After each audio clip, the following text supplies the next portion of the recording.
টানা বলতে কালকে রাত্রেবেলা 7:30 আমাদের লাস্ট কথা হচ্ছে, এখন সন্ধ্যা 7টা 7:30টার দিকে আমি দোতলাতে ডিউটি করতেছিলাম। স্যার মানে তিনতলা থেকে ডাকলো যে মৌকে ডাকতেছে, আমার নাম মৌ।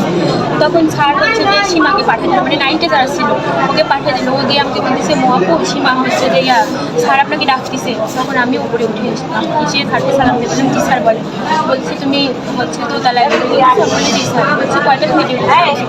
আমি বলি এই তো হচ্ছে যে মানে সকালবেলায় ডিউটিতে নামছি। বলছে টানা ডিউটি করতেছে? আমি বলি জি স্যার। বলতেছে তাহলে তুমি মানে তোমরা দুজনেই কি টানা ডিউটি করতেছো? আমি আর শিখা দুজনেই টানা ডিউটি করতেছিলাম। সীমা না শিখা। তারপর এত কিছু হওয়ার শেষে এখন স্যার আমাদেরকে বললো যে আচ্ছা ঠিক আছে তোমরা যেহেতু সকাল থেকে ডিউটি করতেছো তো রুমে চলে যাও।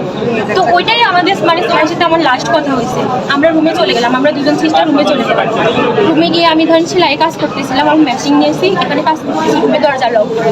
তখন নাইটে যারা সিস্টার ছিল তাদের ফোনটা চার্জে দেওয়া ছিল, তখন ওর ফোনে খালি ফোন বাজছে। তখন আমি এই যে শিখাকে বললাম যে ওই সিস্টারটা, আমরা দুজন রুমে চলে গেছিলাম।